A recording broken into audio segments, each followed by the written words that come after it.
Good afternoon. My name is Chris Adam with Youth Pledge for Employers, and I'm delighted to be joined by Nicola West from the Norfolk Institute of Performing Arts. Hello there, Nicola. Hello, good day to you.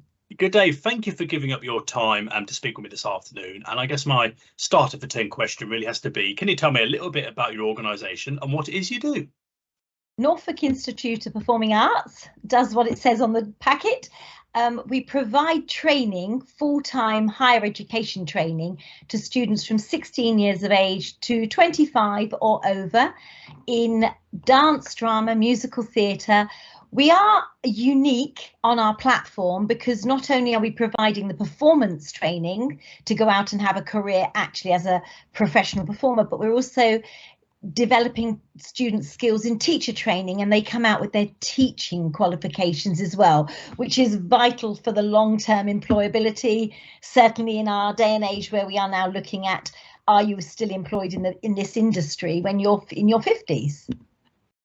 It's really interesting to hear, and to facilitate those different parts of the business that you just said there, what kind of roles and people do you have within the organisation to deliver in all these different areas? So we have heads of each department. So our faculty head of Trinity College London's diplomas would be teaching the level 4 to the level 6, which is our university equivalent of an undergraduate diploma.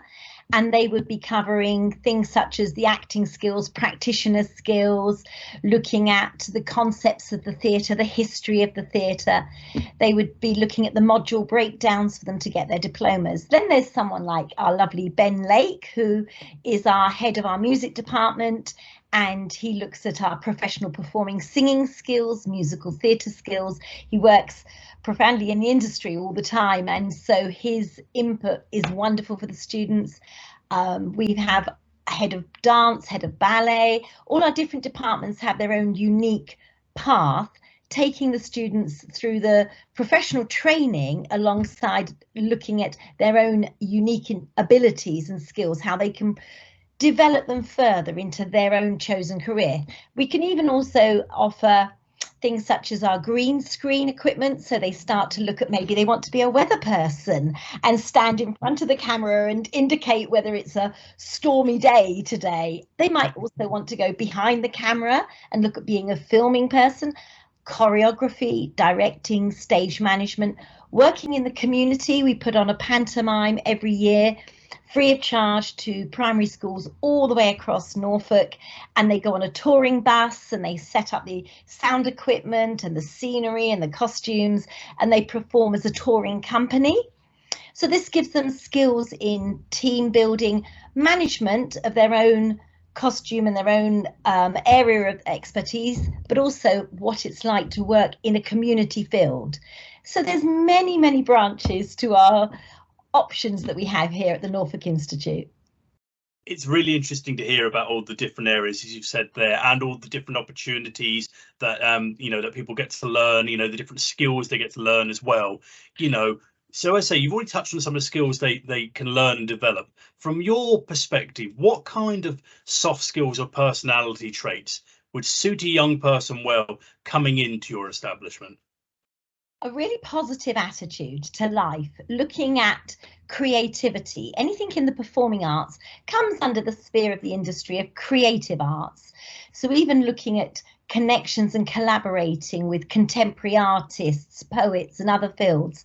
So it needs to be someone who isn't thinking about just their own career, but thinking about their broader spectrum of their career. So they have that positive way of always looking at opportunities, because in this industry we look for new opportunities all the time. So it can't be, I want to go on and be a pop star and that's it. It's actually, well, say that didn't happen, what else would you like to do, and what is your passion? Is your passion looking at, so for that long-term career? I think another thing that a student coming to the Norfolk Institute of Performing Arts recognises is individuality. We are passionate about students' diversity and the inclusivity of everyone in this industry.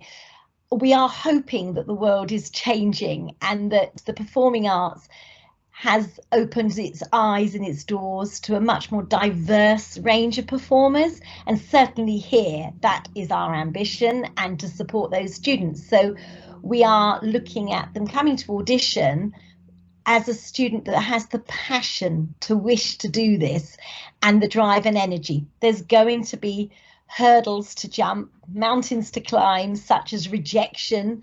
But if you can do that and go, but hang on, I'm going to strive forward and learn from what my experience has given me and go for the next audition or the next casting or the next job application, then they're the right student for us. And they're the ones that will make a really lovely career in this industry.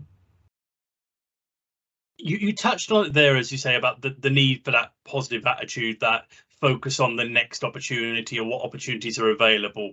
And, you know, I know it's very different from creative art to creative art, but from your experience, you know, someone who, as I say, is, you know, he's got experience in the field and is, you know, surrounded by all these other experts and stuff as well, you know, what do the good days look like in a career in performing arts, and what do the challenging days look like? Oh, a good day. There's so many good days, many more good days than there are challenging. A good day is arriving at the studio and this sea of happy faces, ready to do a warm-up class, a vocal warm-up, a physical warm-up class, and then collaborating together into a piece of choreography, working in the studio space, knowing that there may be a goal at the end of it. It could be a performance, a showcase that they're going to do, or a professional production that they're doing. And I guess for all of our students, they will say having the applause to them is not so much a self-centered thing. It's about the recognition of the hard work that they've done to get to that point. So that applause is for them more than just the presentation they've given on the stage or on whatever environment that day. It's about the work, the journey, the path that they took to get there. And the good days are great. They really are great.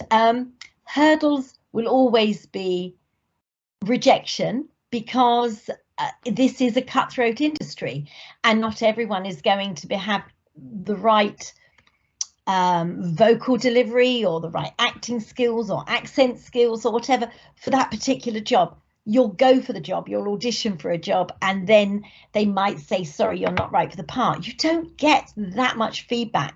So you're going to beat yourself up about why were you not right for the part. But actually, you need to look around the room and go, okay, so those 3 people that did get the part are all much taller than me, and they're looking for a character actor that's part of a family, and the family all look the same. So they know you've got to juggle your way around it. But I think also sometimes the difficulty can be the financial side of things.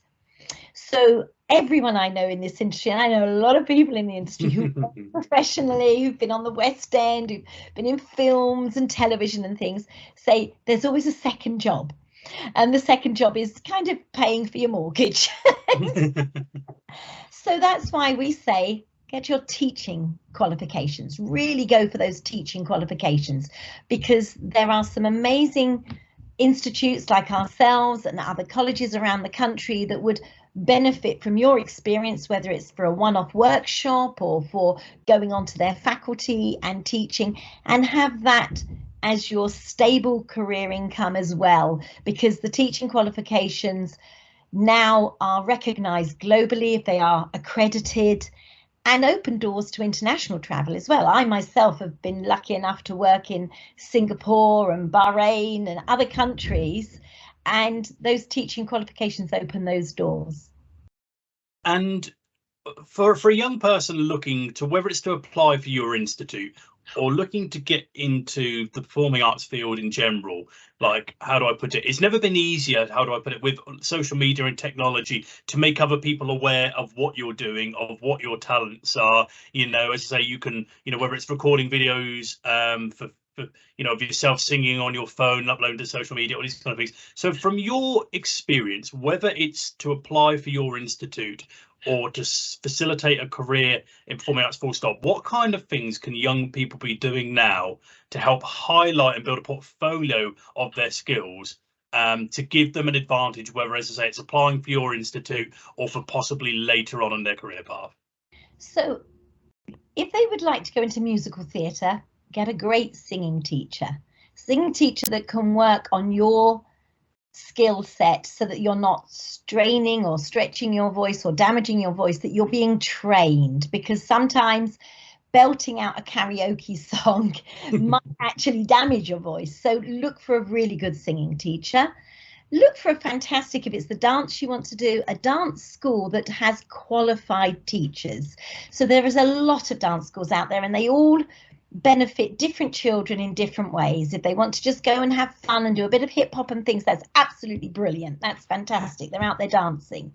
But if they want to have a career as a dancer, then they need a qualified teacher who is recognised by an exam board such as the Royal Academy of Dance or the International Dance Teachers Association, who are training them to do classical ballet or theatre craft, jazz, tap, in a way that they are learning skills and techniques accurately, precise, correctly, and understanding that process of developing your dance technique, because it is more complex than people think.